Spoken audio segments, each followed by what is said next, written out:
میرے پیارے مسلمان بھائیوں، اللہ کے نیک بندو، جیسا کہ پچھلے درس میں نے خوشگوار زندگی کیسے بنے، ہم کیسے اپنی زندگی کو خوشگوار بنائیں جس میں خوشی ہو، امن ہو، اطمینان ہو اور اچھے سے جو کچھ بھی اللہ تعالیٰ دیا ہو خوشی سے زندگی گزرے۔ میں نے 4 اصول بتائے تھے۔ پہلا اصول تھا ایمان اور عمل صالح، دوسرا اصول بتایا تھا نماز کی پابندی، تیسرا اصول تھا توبہ استغفار اور چوتھا اصول تھا تقوی۔ آج ہم 5ویں اصول سے آپ جان لیں کہ کوئی بھی کام اگر آپ اصول سے ترتیب سے نہیں کریں گے، چاہے دنیا کا ہو یا دین کا ہو، تو وہ کام اچھے سے نہیں ہو سکتا ہے، اس میں خوشی نہیں مل سکتی ہے۔ تو آج جو خوشگوار زندگی ہماری کیسے بنے، جو دنیا کی زندگی ہے، اور یہ دنیا کی زندگی ہی آخرت کی کھیتی ہے، یہیں سے ہم کما کر کے وہاں کچھ بنا سکتے ہیں۔ کیا کریں، کیسے کریں کہ دنیا بھی اچھے سے رہے اور آخرت جو اصل مسلمان کے لیے ہے وہ بھی اچھے سے رہے۔ تو آج جو 5واں اصول ہے وہ ہے دعا، اور دعا سے ہم بہت غافل ہیں، یقین جان لو۔ شکوہ غیبت تو ہمارے اندر ہے، بولے کہ سعودی دعا نہیں مانگتا، بے شک آپ کی باتیں سچ ہے، لیکن آپ کتنی دعا مانگتے ہو؟ میں دیکھتا ہوں، مثال بتا رہا ہوں، اب مارکیٹ میں آئیے جو روڈ کے کنارے مسجد ہے، کچھ لوگوں کو میں دیکھتا ہوں کہ 5 وقت دعا مانگتے ہیں، لیکن ان کے دعا کا انداز میں آپ کو بتا رہا ہوں۔ جیسے امام نے سلام پھیرا، یہ جو ہاتھ کیا ایسا کیا، کوئی ادھر دیکھ رہا، کوئی ادھر دیکھ رہا ہے، 1 سے 1.5 منٹ کے اندر منہ پہ ہاتھ پھیرے چل دیے۔ یہ مانگنا ہے؟ ہم فقیر ہیں، رب کے سامنے ہاتھ پھیلا رہے ہیں، کسی دنیا والے کے نہیں۔ آپ اپنے کفیل کے سامنے ویسے نہیں کھڑے ہوگے، ویسے نہیں مانگو گے جیسے اللہ تعالیٰ سے مانگتے ہو۔ تو مانگنا نہیں ہے، یہ کیا ہے؟ ایک رسم جو ہم نے اپنے گھروں سے دیکھا ہے، شروع سے کرتے آئے ہیں۔ آپ 5 وقت میں 1 وقت مانگو، ہفتے میں 1 دن مانگو، لیکن جیسے مانگنے کا حق ہے ویسا مانگو، اور مانگتے رہو، جتنا ہو سکے اتنا مانگو، کیونکہ مانگنے سے کچھ نہ کچھ ملنا ہی ملنا ہے۔ خالی ہاتھ اللہ تعالیٰ اپنے بندے کو نہیں لوٹاتا ہے۔ اور سب سے بہتر طریقہ مانگنے کا، قرآن کی تلاوت کرو تنہائی میں، یا تنہائی میں 2 رکعت نماز پڑھو، خصوصاً ہو سکے تو رات میں، جس وقت آپ کو کوئی دیکھنے والا نہ ہو اس وقت مانگو۔ تو رسول اللہ صلی اللہ علیہ وسلم فرماتے ہیں کہ اللہ تعالیٰ اپنے بندے کی ضرور سنتا ہے، جب مانگنے والا مانگے اس حالت میں کہ اس کو اللہ کے سوا کوئی دوسرا دیکھنے والا نہ ہو۔ اور یہ سب سے بہتر وقت تمام فرض نمازوں کے بعد جو سب سے اچھی نماز ہے وہ کون سی ہے نفل میں؟ قیام اللیل، تہجد کی نماز، اور یہ ہماری زندگی سے خالی ہے۔ آپ یہ سوچتے ہوں گے کہ آپ محنت کرتے ہیں، صحابہ، میں برابر کہتا ہوں، آپ ہمارے کہنے سے نہیں، علماء اکرام سے نہیں، آپ ایک آدھ کتاب خریدیے، صحابہ اکرام کی زندگی، تابعین کی زندگی، محدثین، اماموں جن پر ہم لڑتے ہیں، اماموں کی زندگی تو آپ دیکھیں گے کہ وہ کتنا محنت کرتے تھے، آپ اور ہم سے کہیں زیادہ محنتیں کیا کرتے تھے، پھر بھی ان کو نصیب کیا ہوتی تھی؟ سوکھی روٹی۔ کھاتے کیسے تھے؟ پانی میں بھگو کر کے۔ اس میں بیٹھا ہوا کوئی ایک شخص بھی یہ نہیں کہہ سکتا کہ میں سال بھر ہو گیا کسی دن روٹی بھگو کر پھر پانی میں کھا جاؤں، مجھے اور کوئی کھانا نصیب نہیں ہوا۔ کہہ سکتے ہیں؟ پھر بھی ہمارے یہ کہنا کہ ہم بہت زیادہ محنتیں کر رہے ہو، بے شک، لیکن بہت زیادہ نہیں، اتنا زیادہ نہیں کہ آپ اللہ کے لیے، اپنے لیے بلکہ 2 رکعت کھڑے ہو کر کے نماز نہیں پڑھ سکتے، کیونکہ قیام اللیل کی بڑی فضیلت ہے۔ آپ علیہ السلام فرماتے ہیں، کیونکہ بات دعا اصول کا ہے، اور دعا سب سے بہتر جو ہے وہ تنہائی، اور تنہائی رات میں ہوتی ہے۔ اور جب آپ کچھ پڑھ کر کے تہجد کوئی 20 رکعت، 8 رکعت، 12 رکعت ہی نہیں، آپ 2 رکعت بھی پڑھ سکتے ہیں، ضروری نہیں ہے، افضل ہے کہ آپ جتنا پڑھ سکو اتنا پڑھو، لیکن کچھ نہیں پڑھ سکتے 2 ہی رکعت پڑھ لو۔ آپ علیہ السلام فرماتے ہیں علیکم بقیام اللیل، قیام اللیل کو یعنی تہجد کو لازم پکڑ لو، لازم پڑھا کرو۔ کیوں؟ آپ علیہ السلام فرماتے ہیں فَإِنَّهُ دَعْبُ الصَّالِحِينَ قَبْلَكُمْ، یہ تم سے پہلے جتنے نیکوکار لوگ تھے، صالح لوگ تھے، اچھے لوگ تھے، یہ ان لوگوں کا طریقہ رہا ہے۔ کس کا طریقہ رہا ہے؟ نیک لوگوں کا، صالحین کا، انبیاء کا۔ اور وَهُوَ مُقَرَّبٌ، وہ کیا کرتا ہے؟ اللہ تعالیٰ سے تقرب حاصل کرنے کا ذریعہ ہمارا بن جاتا ہے۔ لیکن میرے پیارے بھائیوں، ذرا سوچو کہ ہمارا کیا حال ہے؟ ہم کس راستے پر چلتے ہیں اور ہم اللہ تعالی سے کتنے دور ہوتے چلے جاتے ہیں۔ جو چیز ہمارے لیے بہتر ہوتی ہے ہم اس چیز کو پکڑتے ہی نہیں ہیں، اور ہمارا صرف یہی شکوہ رہتا ہے کہ اللہ تعالیٰ سنتا نہیں ہے۔ اللہ تعالیٰ سنتا ہے، پورا پورا سنتا ہے، لیکن ہم اللہ تعالیٰ کو سناتے ہی نہیں، مانگنے جیسا مانگتے ہی نہیں۔ پتہ نہیں کیوں، میں نہیں جانتا۔ جبکہ ہماری زندگی میں ایک مسلمان یہی جانتا ہے کہ رب دیتا ہے۔ ہم خوب سنتے ہیں، خوب سناتے ہیں۔ دیکھو گے تو کہیں کہیں کوئی شیئر بھی سوشل میڈیا پہ کرتا ہے کہ اللہ 70 ماؤں سے زیادہ مہربان ہے، 70 ماؤں سے زیادہ محبت کرنے والا ہے۔ آپ نے بھی سنا ہوگا، صحیح ہے کہ نہیں؟ لیکن پھر بھی اپنا ہاتھ نہیں اٹھتا ہے۔ تو میرے دوستو، جب آپ قیام اللیل کریں گے یا رات میں 2 رکعت 4 رکعت نماز پڑھیں گے تو اس کا فائدہ تو یہ ہے کہ انبیاء کا طریقہ ہے۔ دوسرا فائدہ آپ علیہ السلام فرماتے ہیں، قربۃ الی ربکم، تمہارے پالنہار کے لیے قربت کا ذریعہ بنتا ہے، قربت کا ایک سبب بن جاتا ہے، وسیلہ بنتا ہے رب کے قریب ہونے کا۔ تیسرا فائدہ، مکفر للسیئات، گناہوں کو آپ کی تہجد مٹا دیتی ہے۔ آپ نے تہجد پڑھا، آپ کے گناہ مٹا دیے گئے۔ اور کیا ہے؟ اور بھی فائدہ ہے، ومنہاۃ للآثام، گناہوں سے بچاتا بھی ہے تہجد۔ قیام اللیل کیا ہے؟ گناہوں سے بچاتا بھی ہے۔ اور بھی فائدہ ہے، ومطردۃ للجاء عن الجسد، قیام اللیل ایک بڑا فائدہ آج ہم میں کہ بہت سارے لوگ بیمار، مریض، شوگر اور کیا کہتے ہیں بلڈ پریشر وغیرہ ہوگا۔ آپ علیہ السلام فرماتے ہیں کہ قیام اللیل جو شخص کرتا ہے اللہ تعالیٰ اس کی بیماریوں کو اس کے جسم سے دور کر دیتا ہے۔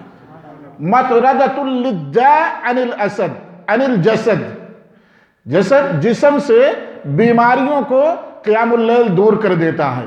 اور جب ہاتھ پھیلائیں گے تو آپ علیہ السلام فرماتے ہیں، ان اللہ تعالی حی کریم، اللہ تعالی حیا والا، شرم کرنے والا اور کرم کرنے والا ہے، نوازش کرنے والا ہے، بندے کو نوازنے والا ہے، بندے کو پر کرم کرنے والا ہے اور دینے والا ہے۔ اور اللہ تعالی شرم کرتا ہے، حیا کرتا ہے۔ یستحئی اذا رفع الرجل الیہ یدیہ، اللہ تعالیٰ کو حیا آتی ہے، شرم آتی ہے کہ اس کا کوئی بندہ اس کے سامنے ہاتھ پھیلا رہا ہے اور وہ اس کو ان یردہما صفرا خائبتین، اس کو خالی ہاتھ لوٹا دے، خالی ہاتھ ناکام نامراد لوٹا دے۔ اللہ تعالیٰ کو حیا آتی ہے، شرم آتی ہے۔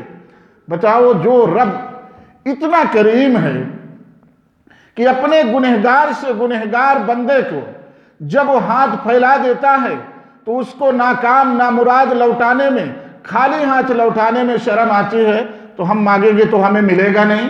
پھر بھی ہماری شکایت، بولے صاحب بخار آ رہا ہے، کوئی دعا وغیرہ لکھ کر کے دے دو۔ دعا نہیں کریں گے، نماز نہیں پڑھیں گے، اللہ سے مدد نہیں مانگیں گے، مولوی صاحب کا دھندا شروع کر دیں گے۔ مولوی صاحب بھی گمراہی میں چلے جاتے ہیں کیونکہ وہاں پیسہ دکھا رہے ہیں۔ میں آپ کو بتایا کہ یہیں پر ایک آدمی آیا بڑے پریشان حال میں، ہمارے انڈیا آسام کا ہے، بولتا ہے کہ مولانا ہماری جو ہے یعنی محبوبہ آپ کہہ لیجئے، ہماری گرل فرینڈ جو ہے وہ ناراض ہو گئی، مجھ سے بات نہیں کرے۔ آپ سے حقیقت بتلا رہا ہوں، عالم گمراہ، عالموں کو گمراہ کرنے میں، عالموں کے گمراہ ہونے میں ایک سبب آپ لوگوں کا بھی ہے۔ وہ 500 کی نوٹ نکالا تو مجھے بھی تھوڑا سا لالچ ضرور آئی۔ 500 ریال پاکٹ میں بیٹھے بیٹھے مل رہا ہے، بولتا ہے دعا کر دیجئے، پیسہ رکھ دیا سامنے، یعنی پہلے پوری بات بھی نہیں بتایا، 500 کی نوٹ نکال کے رکھ دیا، یہاں کی 500 ریال رکھ دیا، بولتا ہے دعا کر دیجئے کہ مجھ سے بات کرنے لگے۔ میں کہا دیکھو یار، تو فری کا مل رہا ہے بغیر محنت کے، کون چھوڑنے والا ہے؟ حالانکہ میرا ایمان اندر سے جاگا، میں اس کا خدا کے بندے جا، میں دعا کروں گا انشاءاللہ، دیکھو 2-4 دن میں بات ہونے لگے، کیونکہ میں جانتا ہوں یہ ہوتا ہی ایسا ہے۔ یہ جرم کرنے والے لوگ یہ 2-4 دن میں ناٹک چلتے رہتے ہیں، پھر وہ سب ملتے ملاتے رہتے ہیں۔ میں کہا ہونے لگے گا، 2-3 دن میں آیا خوش ہو کر کے، کہتے ہیں مولانا آپ نے دعا کیا لگ گئی، حالانکہ میں نے کچھ بھی نہیں کیا تھا، اس کے ہدایت کے لیے دعا کیا تھا کہ اللہ اس کو ہدایت دے دے۔ جی صحیح بتلا رہا ہوں، تو آپ کو یہ بتلا رہا ہوں کہ ہم دعا نہیں کریں گے، ہم ہاتھ نہیں اٹھائیں گے، جبکہ اللہ کے رسول، اور افسوس ہے، میں کیا کہوں آپ کو، آپ سے اپنے دل کا ایک درد کہتا ہوں، جب آپ کو، یہ میں اپنی بات نہیں سنا رہا ہوں، کس کی بات سنا رہا ہوں؟ آقا علیہ الصلوۃ والسلام کی۔ اس میں کسی مسلک کا کوئی اختلاف ہے کہ آقا علیہ الصلوۃ والسلام کی بات میں کوئی شک ہے؟ میں برابر کہتا ہوں مسلک سے اوپر اٹھ کر کے سوچو، یہ آقا علیہ الصلوۃ والسلام کی بات ہے، امام الانبیاء کی بات ہے، یہ آپ کے بھی نبی کی بات ہے، ہمارے بھی نبی کی بات ہے۔ ہم جن کو آخری نبی مانتے ہیں انہیں کو آپ بھی مانتے ہیں، جن کی شان، جن کی عظمت، جن کی عزت سارے مسلمانوں کے نزدیک سب سے اوپر ہے، صحیح ہے کہ نہیں؟ یہ ان کی بات ہے۔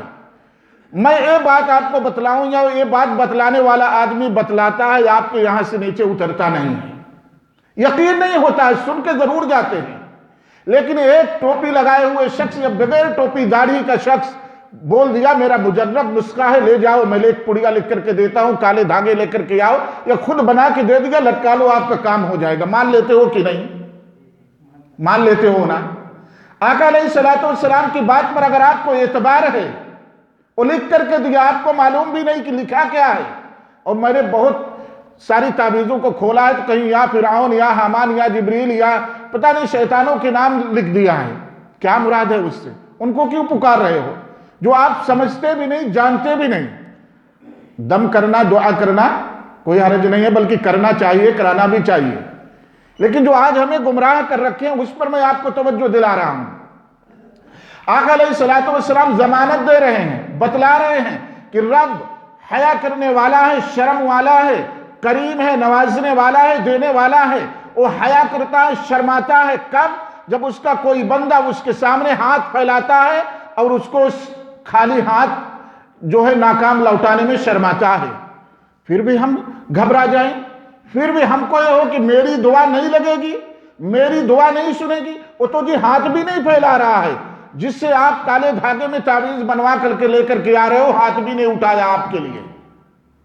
اس کو آپ کی فکر بھی نہیں ہے کہ آپ جہنم میں جاؤ گے یا کہاں، اس کو آپ کے نقصان کی بھی فکر نہیں، اس کو احساس بھی نہیں ہے کہ آپ کا نقصان کتنا، آپ کو تکلیف کتنا ہے۔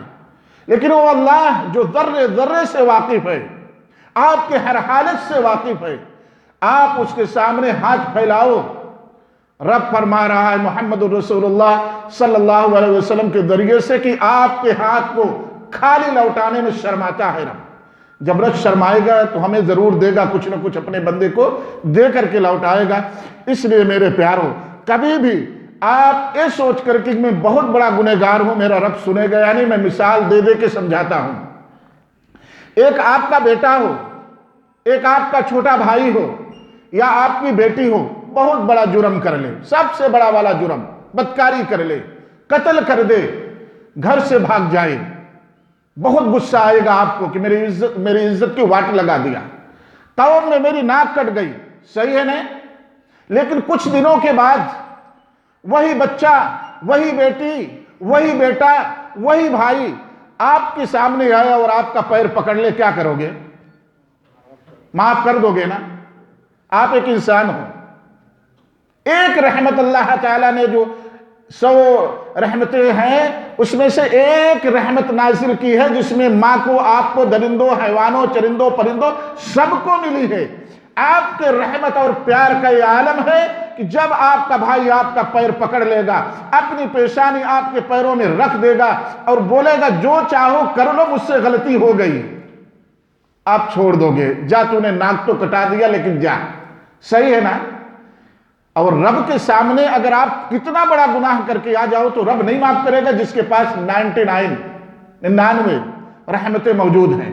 اس لیے آپ یہ ہرگز مت سوچو کہ میں بہت بڑا گناہ کر چکا ہوں، اللہ معاف کرے گا کہ نہیں کرے گا، بلکہ یقین سے جانو کہ اللہ معاف کرے گا، کیونکہ اللہ نے اس بات کا وعدہ کیا ہے، بس مانگو، شرط ہے۔ بلکہ اللہ کو بہت خوشی ہوتی ہے کہ جب کوئی گمراہ بندہ جرم کر کے شرما جاتا ہے، نادم ہو جاتا ہے، اللہ سے خوف کھا جاتا ہے اور اللہ کے سامنے آ کے پیشانی رکھ دیتا ہے کہ اے رب تیرے در کے سوا کوئی در نہیں، اے رب تیرے سوا کوئی بخشنے والا نہیں، اے رب تیرے سوا کوئی نجات دینے والا نہیں ہے، میں گنہگار ہوں، بدکار ہوں، سیاکار ہوں، مجرم ہوں، غافل تھا، شیطان کے چکر میں پھنس گیا تھا، اے اللہ تو معاف کر، تو اللہ ضرور معاف کر دے گا۔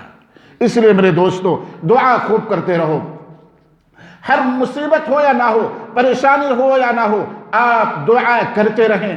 ہاتھ اٹھانے کا موقع ملے تو ہاتھ اٹھا کے دعا کرو، تنہائی میں دعا کرو، قیام اللیل کر کے دعا کرو۔ اگر نہیں موقع ملتا، بہت زیادہ بزی رہتے ہیں، تو جہاں رہیں چلتے پھرتے دعا کرتے رہیں، اللہ تعالیٰ سے استغفار کرتے رہیں۔ دعا کے کتنے فائدے ہیں، آپ علیہ السلام نے گارنٹی دیا ہے، سن کر کے جاؤ اور اپنے سینے میں بسا کر کے جاؤ تاکہ گمراہ نہ ہو سکو، تاکہ آپ کو کوئی بھٹکا نہ سکے کسی مصیبت کسی پریشانی پر۔ آقا علیہ السلام فرماتے ہیں جب کوئی مومن مسلم بندہ اپنے رب کے سامنے ہاتھ کو پھیلاتا ہے تو تین چیزوں میں سے کوئی ایک چیز اس کو ساتھ ہو کے رہتی ہے، تین چیزوں میں سے کوئی ایک چیز اس کو مل کر کے رہتی ہے۔ پہلی چیز، جس چیز کے لیے بندہ ہاتھ اٹھایا ہے، رب یا تو اس کو عطا کر دے گا یا اس کے لیے آخرت میں ذخیرہ کر دے گا، یا تو دے دے گا فوراً یا تو ذخیرہ کر دے گا۔ اگر یہ بھی نہیں کیا تو جو چیز آپ مانگ رہے ہو جتنی بڑی، اس لیے آپ علیہ السلام نے فرمایا چھوٹی چھوٹی چیز سے لے کر کے بڑی سے بڑی چیز مانگو، جنت نہ مانگو بلکہ جنت میں کیا مانگو؟ اعلیٰ مقام مانگو، جنت الفردوس کا سوال کرو۔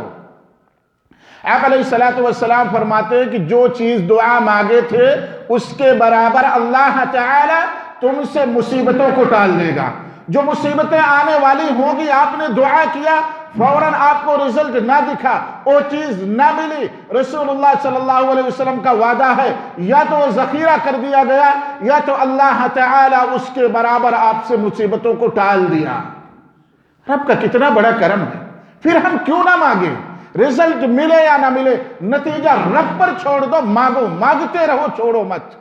رب کے سامنے ہاتھ پھیلاتے رہو، اور یاد رکھو جو رب کے سامنے ہاتھ پھیلاتا ہے، جو رب کے سامنے ماتھے ٹیکتا ہے، جو رب کے سامنے آنسو بہاتا ہے، وہ کسی دوسرے کے سامنے ہاتھ پھیلاتا نہیں۔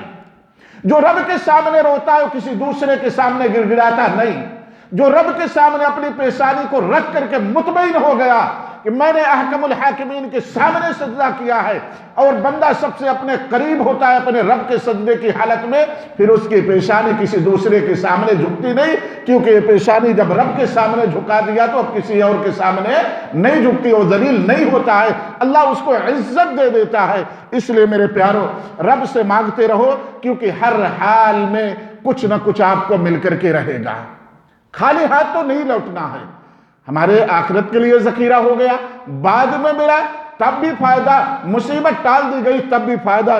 اس لیے میرے دوستو، اللہ تعالیٰ سے خوب مانگو اور ہمیشہ مانگتے رہو۔ یہی نہیں میرے پیارو، جب آپ قرآن پڑھیں گے تو آپ دیکھیں گے کہ اللہ تعالیٰ نے مانگنے کے لیے، پکارنے کے لیے کتنا توجہ دلائی ہے، کتنا لوگوں کو متنبہ کیا ہے، لیکن پھر بھی ہم غافل ہیں۔ میرے دوستو، اسی طریقے سے بہت ساری دعائیں مختلف مقامات پر آپ علیہ السلام نے فرمائے ہیں کہ ان مصیبتوں پر یہ دعا مانگی جائے۔ اسی طریقے سے آپ پہ کوئی حادثات ہوں تو کون سی دعائیں مانگی جائیں، اس کی ویڈیو الگ الگ موجود ہے، آپ میرے یوٹیوب پہ جا کر کے دیکھ سکتے ہیں۔ یہاں ہم اصول بتلا رہے ہیں، اس لیے ہم ان دعاؤں کا ذکر نہیں کریں گے۔ اب آتا ہے چھٹا اصول، پانچواں اصول، اللہ تعالیٰ سے دعا کرتے رہو۔ چھٹا اصول ہے ذکر، اللہ تعالیٰ کو یاد کرنا، قرآن کی تلاوت کرنا۔ افسوس ہے، آج اس پر بھی آپ کو توجہ دلاؤں گا۔ آپ کے گھر جھگڑا ہوگا، آپ کے مدیر سے جھگڑا ہوا تو بیٹھ کر کے لوگوں سے شکایت کریں گے، غیبت کریں گے، وہاں آپ کو سکون ملتا ہے۔ یا گانے لگا لیں گے، یار آج موڈ اچھا نہیں ہے، وہ انڈیا کا وہ بھوجپوری لگا لیں گے، یا کوئی ایسا فحش اور گندا گانا لگا لیں گے، کہتے ہیں اس سے سکون ملتا ہے۔ یاد رکھو، آپ کا جو شخص گانے میں سکون تلاشتا ہے، جس کو گانے میں سکون ملتا ہے، جس کو میوزک میں سکون ملتا ہے، یاد رکھو رب کے قرآن کے مخالف ہو۔ اللہ تعالیٰ فرماتا ہے الذین آمنوا وتطمئن قلوبہم بذکر اللہ، جو لوگ ایمان لے آئے ان کو اور ان کے دل کو اللہ کے ذکر سے اطمینان حاصل ہوتا ہے۔ جو لوگ ایمان لے آئے ان کے ذکر کو اور ان کے دل کو اللہ تعالیٰ کے ذکر سے اطمینان ملتا ہے۔ اور خبردار یاد رکھو، الا بذکر اللہ تطمئن القلوب، اللہ تعالیٰ کے ذکر سے، قرآن کی تلاوت سے، دعا سے، تسبیحات سے، تحمید سے، تمحید سے مسلمان بندے کو کیا ہے؟ سکون ملتا ہے، اطمینان ملتا ہے۔ اور آپ کو کہاں اطمینان ملتا ہے؟ ہمارے ان بھائیوں کو جو گانے سنتے ہیں، افسوس ہے۔ سوچو، رب فرما رہا ہے کہ مسلمان بندہ جو ایمان لے آیا، اس کا دل اللہ کے ذکر پر مطمئن ہو گیا، خوش ہو گیا، راضی ہو گیا، سکون ملنے لگا۔ اور یہی نہیں، اللہ کہتا ہے یاد رکھو اللہ کا ذکر دلوں کو اطمینان دینے والا، سکون دینے والا ہے۔ لیکن آپ کو سکون نہیں ملتا۔ چلے جاؤ، میں تو زیارت پہ جانے رہتا ہوں، لوگ گانا لگائے ہیں، ان کے پاس اتنا بھی ٹائم نہیں ملتا کہ وہ ہم سے 1 منٹ بات کر سکے۔ چلے جاؤ، زور زور سے میوزک چل رہی ہے، کام کر رہے ہیں، کیونکہ ان کو سکون وہاں ملتا ہے، آپ سکون وہاں تلاشتے ہو۔ سکون آپ کہاں تلاشتے ہیں؟ شیطان کے کام میں۔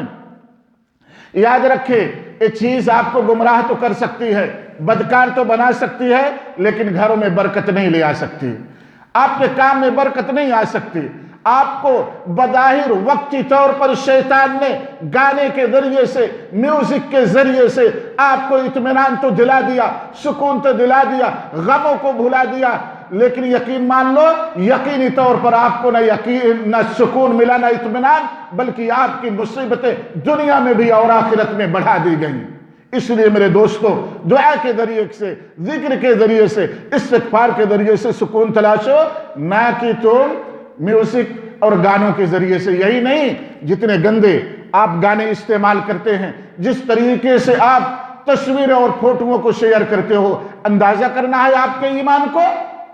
ایک آپ لڑکی بن جائیے آپ گوگل پر کوئی خوبصورت لڑکی کا ایک فوٹو لے کر کے آئیے، اور ایک فیس بک یا واٹس ایپ پر کہیں بھی لگا دیجئے، دیکھو آپ کے کتنے فرینڈ ریکویسٹ آنے لگے گے۔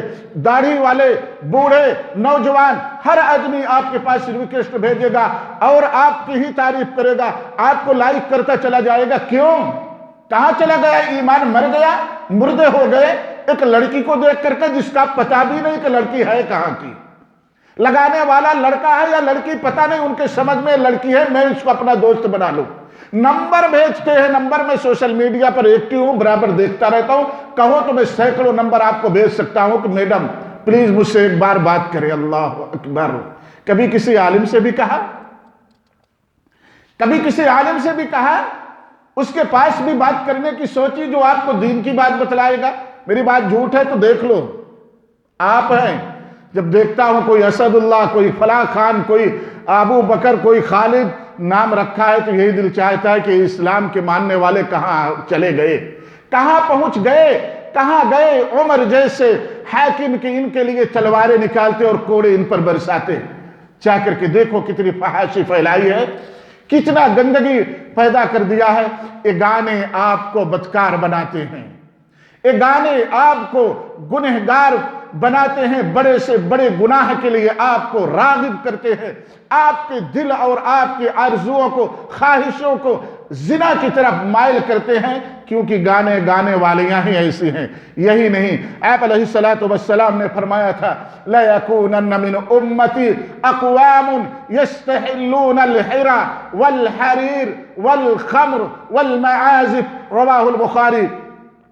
آپ علیہ السلام نے فرمایا تھا ان قریب میری امت میں کچھ لوگ ایسے ہوں گے جو زنا کو حلال سمجھیں گے۔ آج زنا ہی کا ذریعہ ہے، لڑکیوں کو دیکھنا شہوت کی نگاہ سے۔ آپ کس لیے دیکھتے ہو فوٹو ان کا؟ کس لیے لگاتے ہو؟ ان کے گانے کیوں سنتے ہو؟ کیونکہ وہ لڑکی ہے، وہ دیکھنے میں اچھی لگ رہی ہے، عشقیہ اشعار ہیں جو زنا کی طرف مائل کر رہے ہیں۔ آپ علیہ السلام نے فرمایا تھا ایک وقت آئے گا کہ میری امت کے لوگ زنا کو حلال سمجھنے لگیں گے، مرد لوگ جن کے لیے ریشم حلال ہے اس کو حرام سمجھنے لگیں گے۔ اسی طریقے سے آپ علیہ السلام نے فرمایا نشے کو، شراب کو حلال سمجھنے لگیں گے۔ اسی طریقے سے میوزک کو، گانے بجانے کے جو آلات ہوتے ہیں اس کو حلال سمجھنے لگیں گے۔ کیا آج نہیں ہو رہا ہے؟ کیا آج ہمارے موبائل اس سے خالی ہے؟ ایک دوسرے حدیث میں ہے لَيَشْرَبَنَّ نَاسٌ مِّنْ أُمَّتِيَ الْخَمْرُ،